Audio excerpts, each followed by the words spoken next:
warahmatullahi wabarakatuh.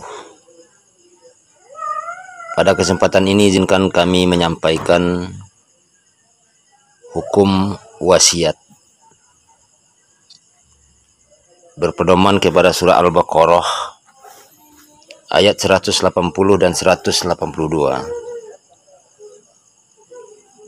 yang artinya, namun boleh jadi ada orang-orang yang karena satu dan lain hal tidak mendapatkan hak waris. Mereka itulah yang dimaksud dalam ayat wasiat ini, yaitu hukum wasiat bagi mereka menjadi sunnah. Hal ini menurut Al-Qurtubi, Tafsir Al-Qurtubi, jilid 2 halaman 263. Jumlah harta yang diwasiatkan. Para ulama sepakat bahwa tidak boleh seseorang mewasiatkan semua harta bendanya. Mereka juga sepakat bahwa apabila seseorang mewasiatkan lebih dari sepertiga harta bendanya, harus sepengetahuan dan persetujuan ahli warisnya. Ini dalam buku fikih Amir Abdul Aziz, Fikih Alkitab wa As-Sunnah, jilid 1 halaman 194. Allah Subhanahu wa taala memberikan kepada al-musi atau pemberi wasiat hak berwasiat sepertiga dari hartanya demi menjaga hak ahli waris, seperti tercantum dalam hadis riwayat Al-Jamaah dari Sa'd bin Abi Waqqas. An Sa'd bin Abi Waqqas qala kana Rasulullah sallallahu alaihi wasallam yaqulu as-sulusu was-sulusu kabir au kasir innaka antazaro warasataka a'niya'a khairum min antazarahum alatai yatakaffaku nannas. Dari Sa'ad bin Abi Waqqas, ia berkata, Rasulullah sallallahu alaihi wasallam bersabda, sepertiga dan sepertiga itu pun telah besar atau banyak. Sesungguhnya engkau meninggalkan ahli warismu dalam keadaan kaya lebih baik daripada engkau meninggalkan mereka dalam keadaan kekurangan dan mengharap balas kasihan manusia. Apabila pemberi wasiat mewasiatkan hartanya lebih dari sepertiga, baik kepada ahli warisnya atau kepada orang lain, maka wasiat itu harus mendapat persetujuan dari semua ahli waris. Jika mereka menyetujui, maka wasiat tersebut menjadi sah. Namun jika salah satu dari ahli waris tidak menyetujui, maka wasiat hanya dapat dilaksanakan sepertiganya saja. Apabila yang diwasiati atau penerima wasiat adalah salah satu ahli waris, maka ketidaksetujuan ahli waris yang lain mengakibatkan batalnya wasiat. Ini ditulis oleh Wahbah Zuhaili dalam Fikih Islam Wal Adilatul, terjemahan bab 10 halaman 208.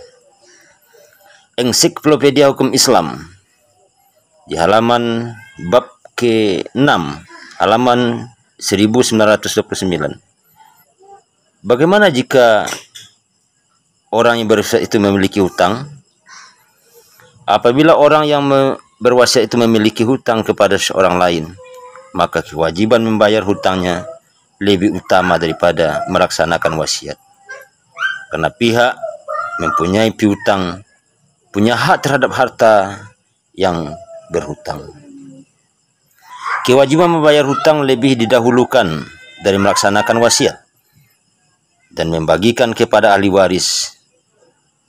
Ini ditulis oleh Hisham Kiblan Al-Washi'ah Al-Wajibah fi Al-Islam, Mansyurat Bahri Mutawassyid, Beirut, halaman 110. Kemudian wasiat wajib atau al-wasiyatul al-wajibah.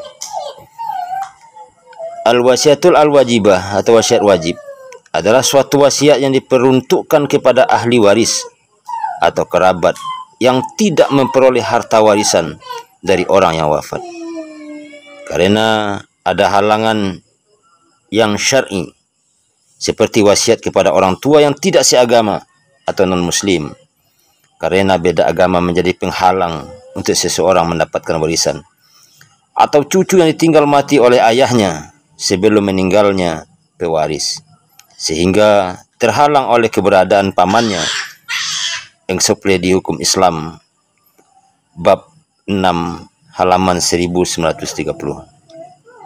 Mayoritas ulama berpendapat bahwa kedudukan hukum wasiat wajib adalah sunnah, dianjurkan, bukan wajib sebagaimana hukum wasiat pada umumnya, yaitu dalam rangka untuk membantu meringankan mereka dari beban kehidupan yang dihadapi.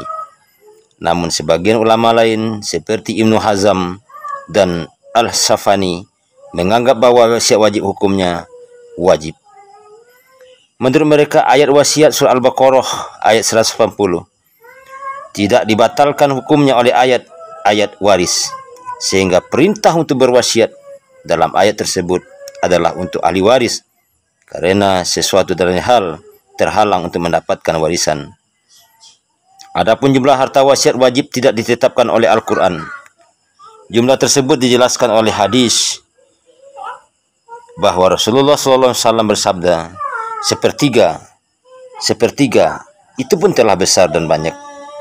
Ketentuan hadis Sa'ad di atas menjadi dasar besaran jumlah wasiat wajib, yaitu maksimal sepertiganya.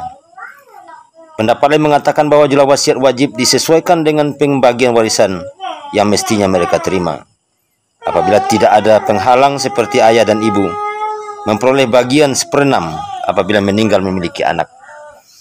Demikian halnya dengan cucu, ia akan mendapat wasiat sebesar bagian ayahnya yang telah wafat, karena statusnya seakan-akan sebagai ahli waris atau pengganti.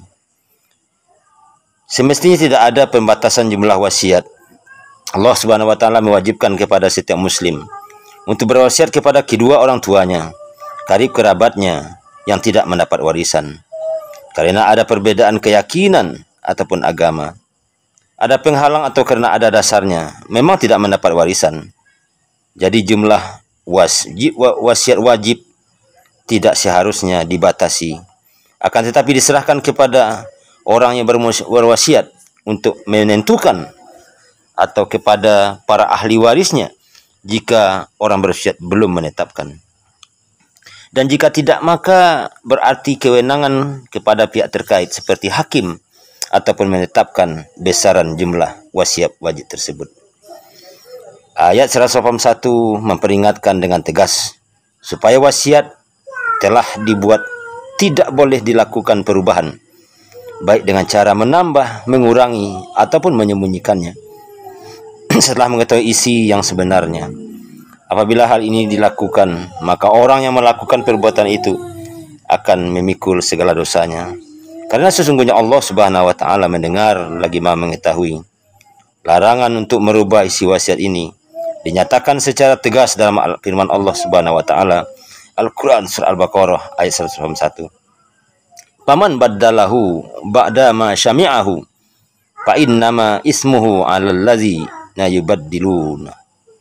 Barang siapa yang merubah wasiat itu setelah ia mendengarnya, sesungguhnya dosanya hanya bagi orang-orang yang mengubahnya. Kelompok ayat ini tutup oleh Allah Subhanahu wa taala dengan firman-Nya, "Faman khafa mim musi janafan." Tetapi barang siapa khawatir bahwa pemberi wasiat itu berlaku berat sebelah. Ayat 182 ini menjelaskan bahwa apabila wasiat yang dibuat dirasakan tidak adil, lalu dilakukannya supaya perdamaian dengan orang-orang yang menerima wasiat tersebut, maka diberikan toleransi untuk melakukan perubahan-perubahan jika wasiat yang telah dipesankan ternyata bertentangan dengan ketentuan syarak, sehingga perubahan yang dilakukan tidak dikategorikan sebagai perbuatan dosa. Demikian Allah Subhanahu wa taala yang Maha Pengampun lagi Maha Penyayang. Dengan berdirinya Rumah Sunnah Lansia Indonesia, kita berharap ada konsultan wasiat yang akan memberikan pencerahan dan penjelasan kepada setiap para lansia menjelang datang ajalnya. Nah, wasiat ini bisa dilakukan dalam suasana sadar. Wasiat ini bisa dilakukan dalam suasana sehat. Maka diharapkan kepada lansia yang menjadi klien daripada Rumah Sunnah Lansia Indonesia betul-betul mengamalkan ajaran agama Islam, wabil khusus tentang pelaksanaan wasiat. Inilah tujuannya Rumah Sunnah Lansia Indonesia itu didirikan. Kalau masalah kesehatan mungkin sudah ada yang mengurusnya, dinas kesehatan. Kalau masalah kesejahteraan mungkin sudah ada yang mengurusnya, adalah dinas sosial. Hal-hal lain mungkin sudah diurus oleh dinas dan instansi lain. Tapi masalah wasiat, masalah warisan, masalah fidyah, masalah fardu kifayah, tentu barangkali kita akan mengambil bagian dari sisi ini. Mudah-mudahan kajian-kajian seperti ini akan tetap memperkuat, memperkokoh, memperteguh keimanan